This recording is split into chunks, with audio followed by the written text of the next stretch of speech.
of the questions and really the theme of my talk is, what if our greatest design project isn't a product or a service or even a company to work for, but it's ourselves? And how do we really start to understand how do we design ourselves within our life? And so I'm Meghan Preiss. I've spent my career designing systems inside of companies like Ford and IBM, Delta Airlines, and I've worked for design consultancies out in LA at RKS Design, supported students in working with projects with BMW and Lowe's and more. And I'm currently at One Main Financial, which is a fintech company, which has been a really interesting challenge. I've been there for a little over 3 months now. So new step in my career, but I'll kind of walk you through how that decision was made. But I've also served as the youngest board member of the World Design Organization, which was also an interesting career path to take. I've always been someone who volunteered, specifically with IDSA, but then kind of stepped into what the World Design Organization could be and what I could do within it. But like I mentioned today, I kind of want to do something different. I want to show you how systems thinking can change not only how we design the world, but also how you can design yourself. So my background is in industrial design and in service design. I will explain kind of how I took both paths, but really, hopefully you start to see that I very much leverage both of those backgrounds in kind of everything that I'm doing. So I want to start off with the basics. Like, what is a system? A system is, according to the Webster, it is a set of interconnected parts working together. Sometimes they work against each other, but essentially what you're working to do is produce an outcome. So airports are a system. Retail stores are a system. Your car itself, your vehicle that you drive every day, is a system. And if you think about all of the interconnected working pieces, you as a human are also a system. And you in your career are building that system every step that you take. And so every time you want to change one part of a system, you actually start to influence everything else around it. And that's where I believe that innovation lies. And so the first kind of prompt that I want you to think about is, what is a system that you interacted with today? Whether it was, did you order food? Did you open up your phone? Did you look at how maybe you connected your phone to your Bluetooth speakers? And then how did that work for you or against you? Sometimes when Wi-Fi goes down and your phone doesn't connect, or you miss a class because you can't log into your computer for some reason. All of these systems have breaking points, but how do you start to understand where design lies within them?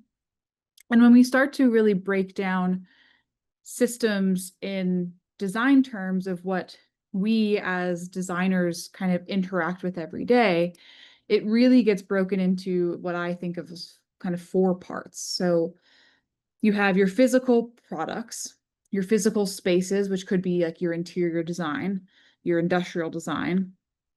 You have your digital products or digital experiences, which self-explanatory, it's going to be anything that's through a screen. You have your human experiences, which you can think of this as like the Starbucks employee that's writing your name on your cup. Like, that is a designed experience that that human has to produce. It could be the person that's checking you in at the ticket counter, or checking your ID as you go through security. And then all of that live within the system that is the business, because at the end of the day, everything we produce, unfortunately, is for a business to survive. And so how do you make sure that when you're designing physical products, digital ecosystems, or human experiences, that it all works within a business context? And so systems are complex. They definitely can get really overwhelming. And I think part of the interesting thing for me was when I was in school, I always was thinking through systems, but I never really knew how to name that was what I was doing. So when I designed a physical product in an industrial design class, my mind always went to, well, if this is a camera, how is this camera helping someone experience what the world around them is? And how can maybe there's a watch that connects to the camera, and you start to build a family of products, maybe.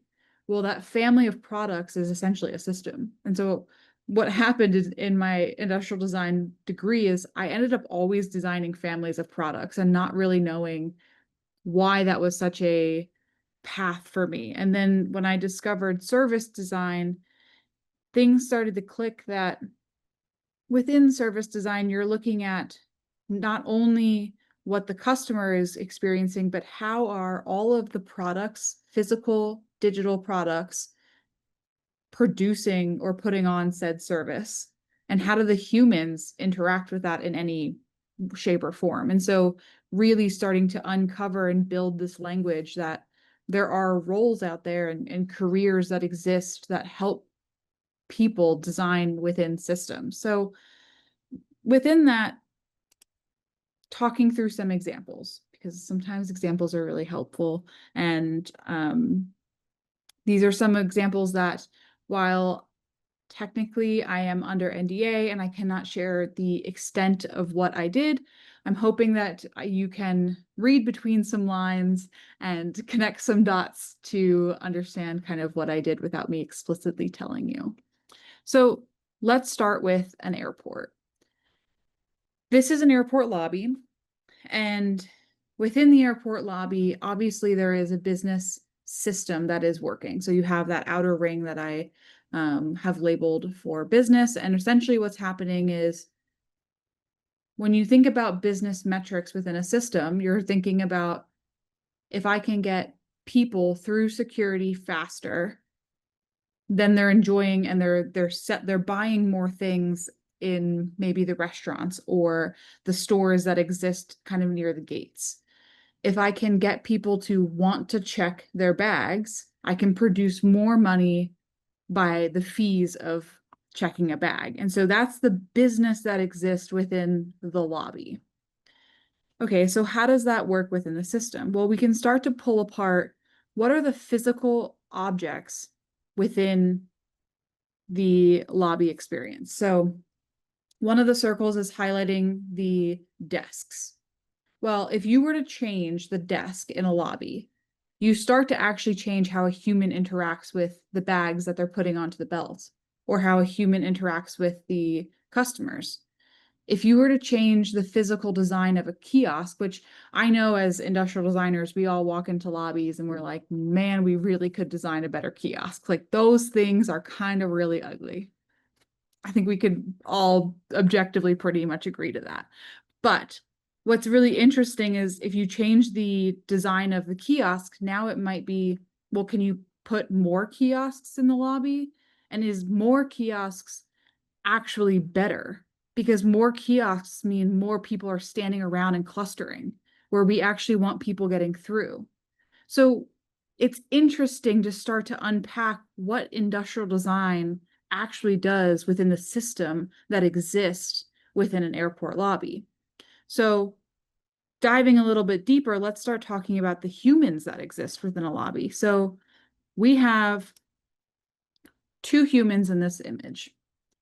One of them is in the sky priority space. One of them is in the general customer space. When we start to think about how humans interact, think about every day they are picking up hundreds of overweight bags. That is an ergonomic nightmare. Imagine literally picking up someone's bag and putting it on a belt hundreds of times over again, and then still having to be friendly and nice to people as they're yelling at you because the airport no longer accepts cash. It only accepts credit card, but they don't have a credit card that works in the United States. What do? You have to design that system that allows you to be flexible within how you train your employees to interact with customers who have different needs, different desires. Also, if you just, I had a dog just jump on my bed. So if you see a little motion back there, I promise it's not some weird squirrel. But essentially, you start to understand that also, okay, so we just put more kiosks in a lobby, maybe. If we put more kiosks in a lobby, what does that mean for how many employees we need? Well, now are we reducing headcount? Because that's also not the right way we want to kind of interact within this social economy system of an airport lobby. Okay, let's add the next layer. We start thinking about the digital experiences. So maybe you're a UX UI designer. Well, in a lobby, there might be 3 to 4 different touch points for a digital experience beyond the mobile screen, because I don't have a picture of a customer with their mobile app. But you have the screens that our team members or our frontline employees that we just talked about interact with. You have the screens that are within the kiosk, and you might have digital kind of signage that also is kind of wayfinding and telling people to move through. So what would happen if you were to say you want to reduce the amount of screens on a kiosk? Well, in theory, that sounds really great because you're kind of reducing the amount of steps a customer might need to take. Well, what does that mean for the human behind the desk that now has to try to explain why they can no longer print a boarding pass on the kiosk? And how does that then make that human's experience difficult? And so all of this ends up being a really complex system and was one of the most interesting projects I think I've ever been a part of, because I highly, highly underestimated the idea that if you change just one part of a system, you actually end up influencing everything. And what I didn't even mention here is that the interesting part of the business is that every single one of these dots on the screens is owned by a different team. So you start playing into the politics of, well, you're playing with my team and you're not collaborating with my team. So how do we all start to work together? And this to me is like, I feel like I get so energized by being like, this is the world's greatest puzzle that one day I maybe be able to solve. And if I don't, then I will lose sleep over it and I might cry, but it's going to be okay. And so when I think about systems, like to me, I just get so jazzed because it looks like such a knot. And slowly you start to peel it apart and you realize your role as a designer, whether you want to just be an industrial designer and that is your bread and butter. If you want to just be a UX designer and you just want to focus on making really beautiful interfaces and digital experiences, that is a-okay. There is nothing wrong with that. I think those people deserve way more credit. The one thing I would encourage you always to do and push yourself is to really evaluate the system that your design lives within, because it's going to make you a stronger designer and a stronger employee in any team that you exist in. Giving another example of a project that I worked on, totally different experience. So this is uncovering, and I faked some of this map to be falsified. So trust me, this is not exactly true. But essentially, if we're thinking about a Ford vehicle and we're thinking about the infotainment system that could exist within a Ford vehicle, and specifically within maybe a commercial space. So you're talking, let's go with a landscaping company.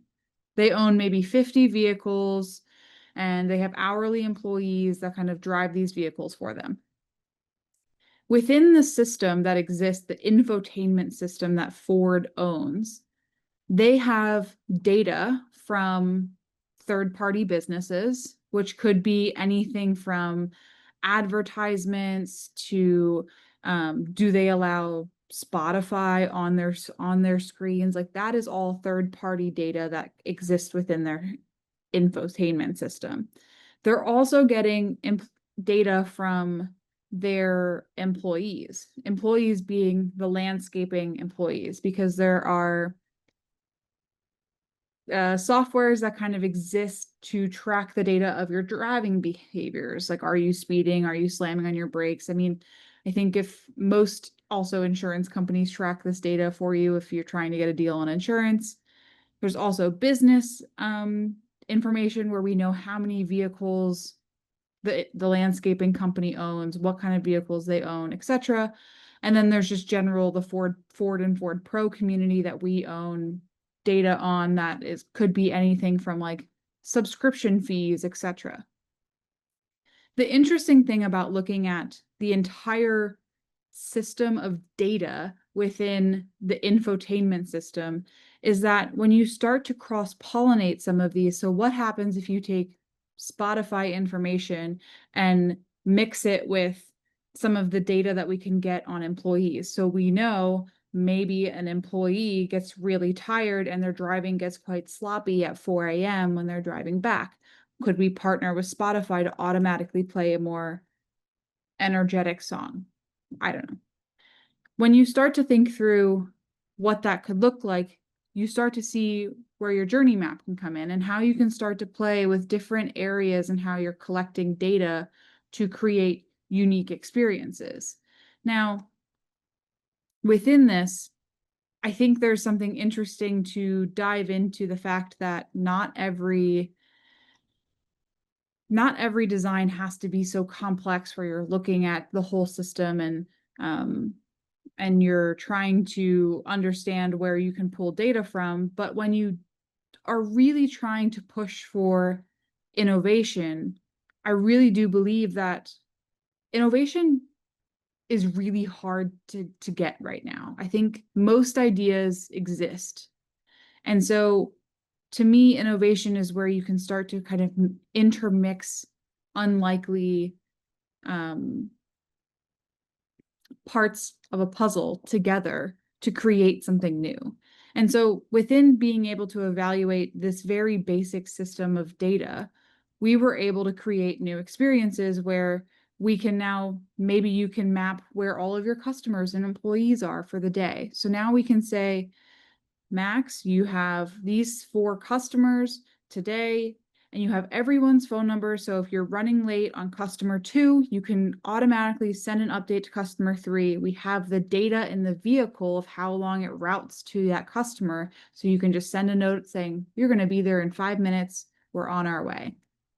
And when we start to put together data that exist in different ways or connect the system in unique ways, that's actually where you can start to fill out patents.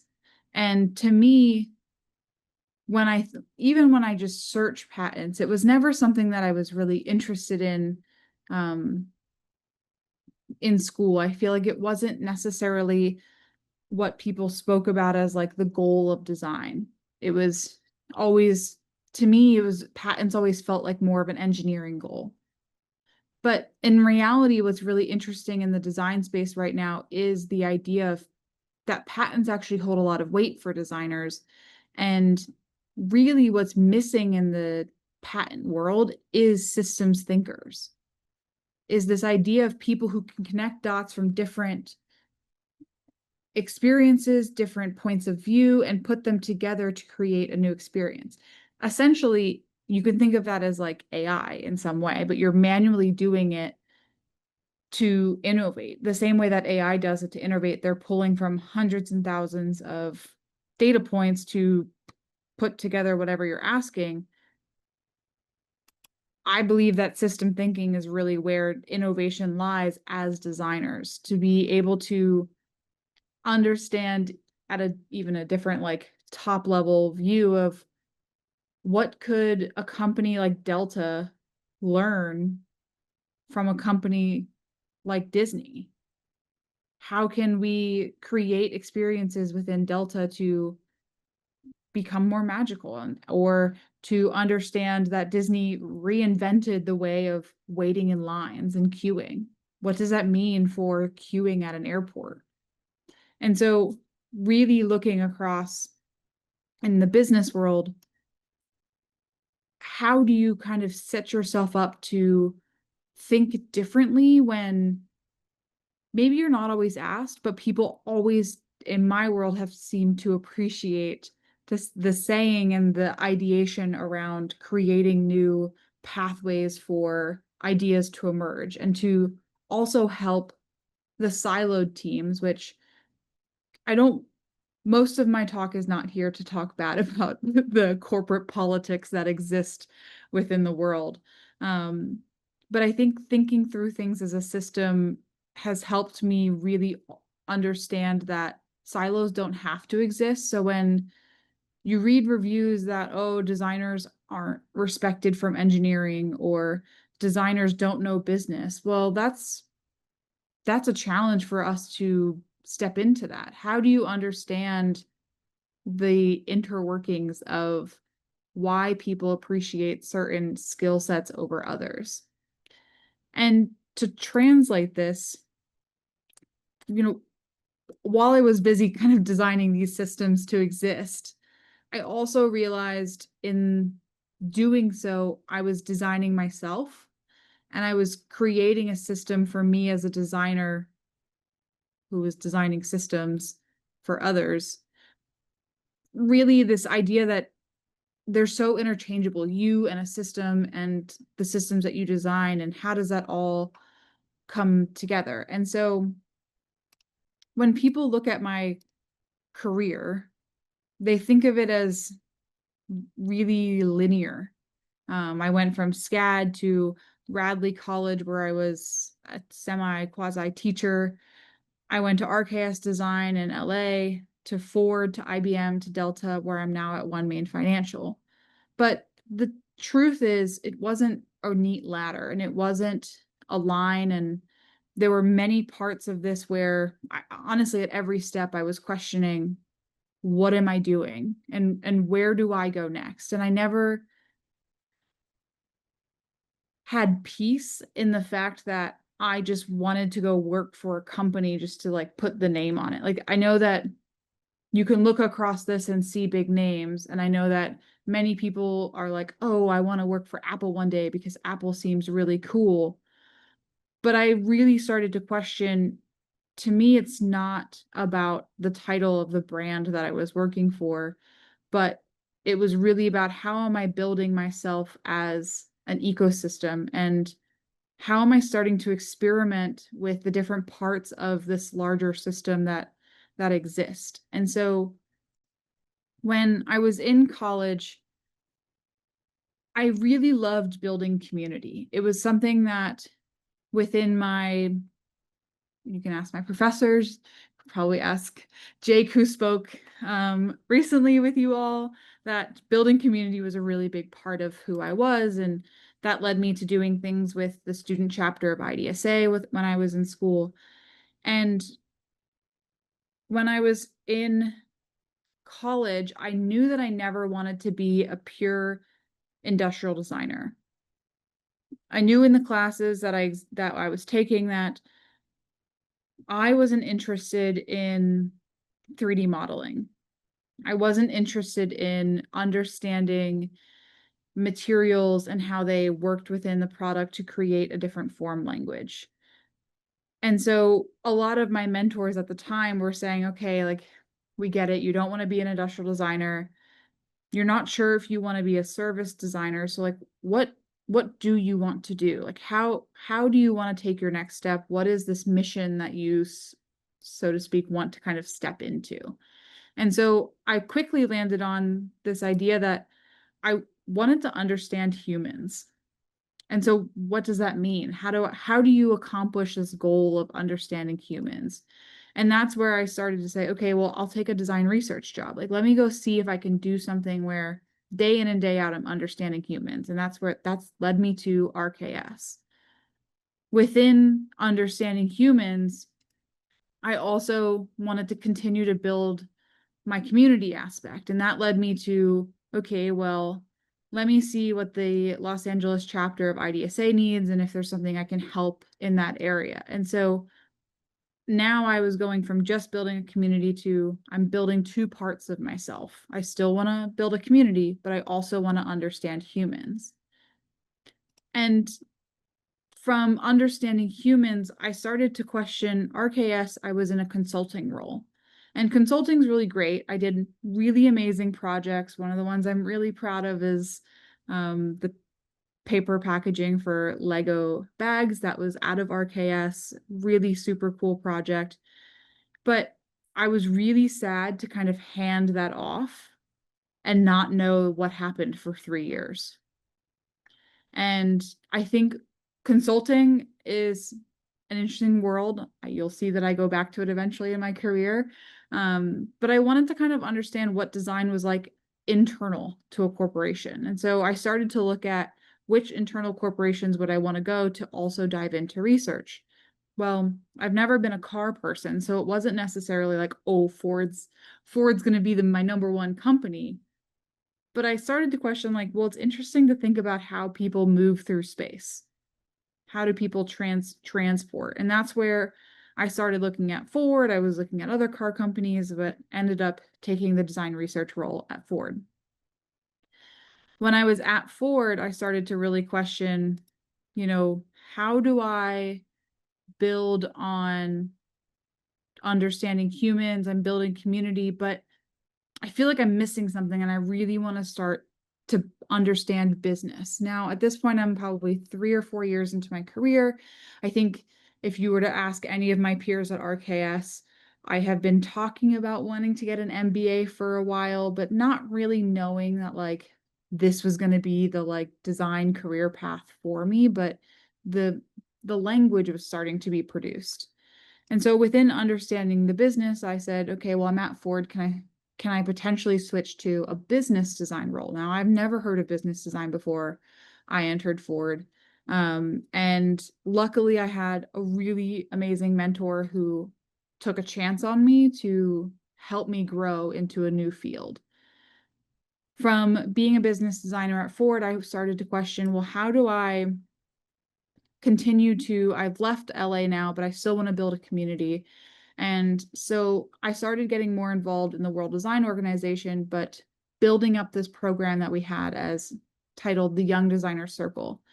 This took building a community to a global scale for me, and that was something bigger. So I've done LA, I've done IDSA for student chapters, but what's the next level of community? After being a part of the Young Designer Circle, there was an opportunity for me to run for the board of directors. And I have to be really honest that it took a lot of debate for me to run for the board of directors. It was definitely not an easy decision because remember, I just started as a business designer. So I'm just kind of dipping my toes into understanding the business of design. But I also saw that there was a lot of opportunity because everyone within the board of directors at the time was 55 plus. And everyone was VP or C-suite level.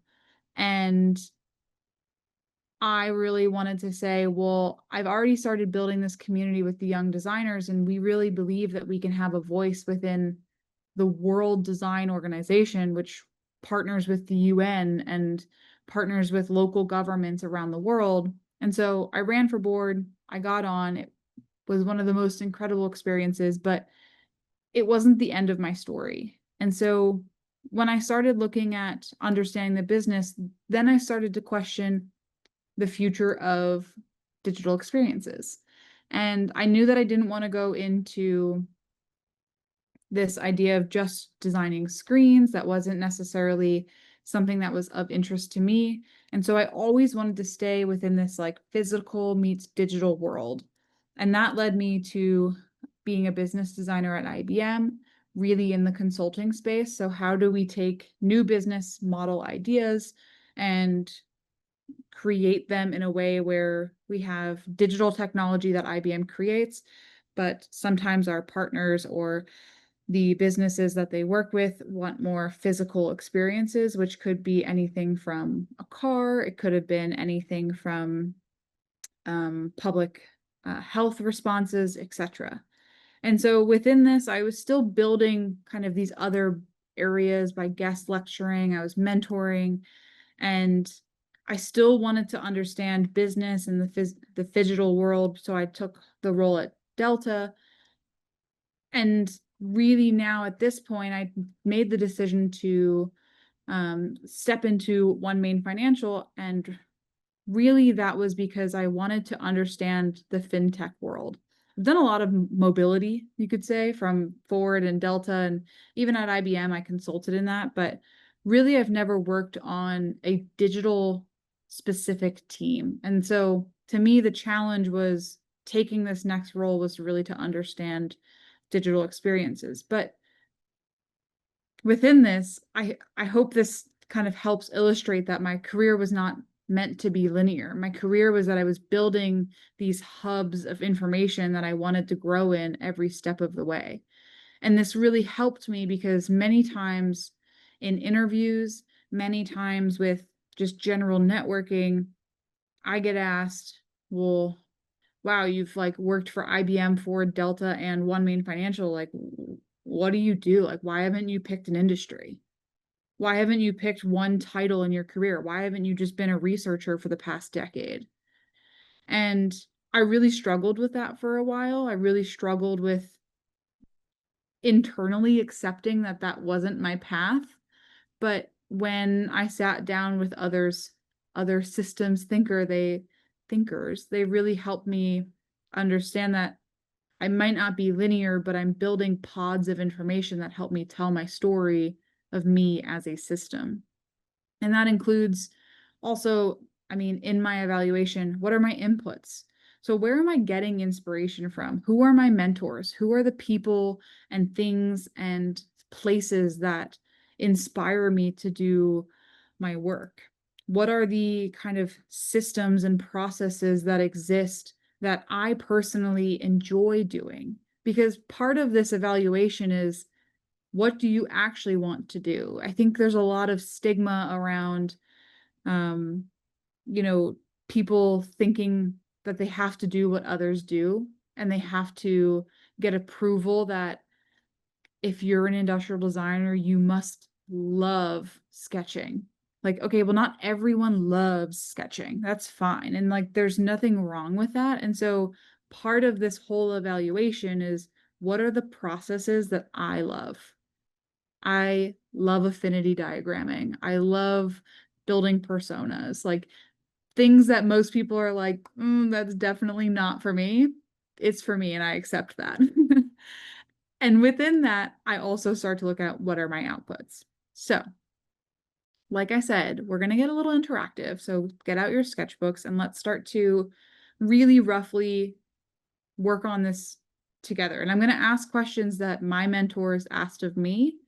And I don't need you to have all of the answers right away. I mean, this took me months to figure out and also accept what should be on the map and what should not be on the map. Because let me tell you, I was like, I want to be, what was one of them? Like a product designer. And all my mentors were like, you don't do product design though. Like that's just, you need to remove that because you're doing other things. And so this will be a constant process. So let's start with you and let's build our system together. So first step, write down where you're at next. What is the thing that you want to grow into? So I started with building a community. That was who I was at the core. I wanted to do that.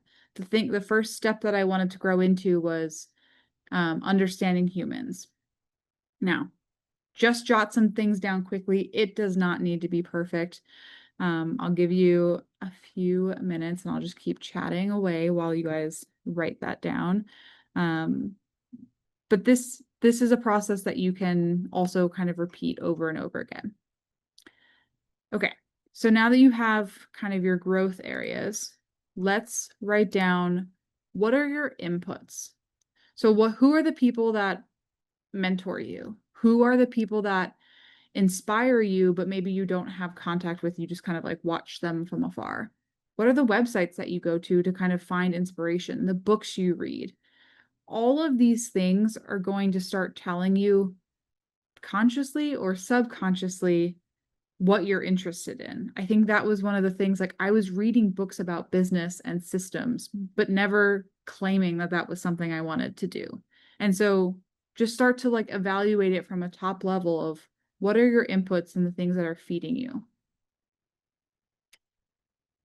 I'll give you a few minutes, seconds, not minutes. Okay, next one. What are your processes? What do you actually like to do within design? Do you love sketching? Do you love the 3D modeling? Do you love the wireframing of it, user experience? Do you love understanding the journey mapping experience and maybe like the holistic storytelling of design? When you understand where you kind of fit within what your processes are, you can start to break down and also start to help you apply for jobs in different ways. So you can really hone your story to say, I am really, really good at journey mapping and understanding anything that you design and how it fits within someone's experience. That's a great story that someone's like, I need that person. Or maybe you are someone who's like, I am so good at 3D modeling to an engineering precision that, I can work directly with your manufacturing people. Like, great. That is a skill that definitely people need. So really start to look at what are the processes you actually enjoy and want to continue doing for your next step in your career. Next step is, what are your outputs that you enjoy? Now, within your outputs, to me, my outputs, like I mentioned earlier, personas I really like to do. I really love journey mapping. I like making unique infographics, things that kind of display data, or I keep using the word systems. There needs to be a better word, even though the whole presentation's about systems. I feel like I'm definitely repeating that 1,000 times. But what are the things that you really enjoy producing? And then as you start to evolve the story of who you are and how your ecosystem is starting to evolve, this is something you should continue to evaluate every time you're kind of getting the itch to move somewhere else. Okay, I feel like I've learned enough here, but I'm ready to learn something new. And that's where you can start to expand your circles to stretch beyond like the brand that you think, to move into your next position, to move up the ladder, so to speak. Because if you look around, any chief design officer in most corporations, they have maybe industrial design, maybe UX, maybe graphic design, maybe some service design, all under their umbrella. And so while you're also trying to grow as a human, as a designer, by growing in different areas, you're also going to grow in your career trajectory. And so starting to really understand how you do that is going to help you. And so right now, it's totally okay to have one circle, maybe two. But as you grow, it will help you to start to understand where you fit and make sure that you're building steps that help you grow. Because if there's one thing I've learned in my circle of friends and in my mentors and life, is that the title of the company is not actually the way you want to choose jobs. It often leads to a lot of disappointment because the grass is not always greener on the other side. I know it's such a corny phrase, but I know when I was in college, I'm a journaler, so like take that for what it is, but I wrote down all of my dream companies. And now that I'm into my career and I actually know people at those companies, I also know that some of them are not as great as the brand perceives them as. And so it starts to help you make your career decisions as you want to kind of jump around, to know that it's not about building the title on the resume. It's about building you as a human. So you're inspired and growing and constantly evolving. So my blunt truth is that, coming up with this on the fly, but really, careers, they're not destinations. I think you should view them as a prototype. Each job, each project, each risk that you take should be seen as an experiment, and some of them you'll succeed, some of them you will fail, but all of them shape not only the system that you're designing for, but you as the designer who's working within the system. And so how do you kind of do both of them? And so airports are systems, retail systems, cars are systems, you yourself are a system. I hope that you never view your career as just a line. You're not just your next title. You are not just the company that you work for, but you should view yourself as a breathing system that has the power to design you. And I think there's something really powerful. So don't wait for the clarity and don't wait for that perfect role or perfect moment. My challenge to you is to design that perfect moment and make sure you're stepping into it with passion and excitement to grow and learn. And so with that, thank you.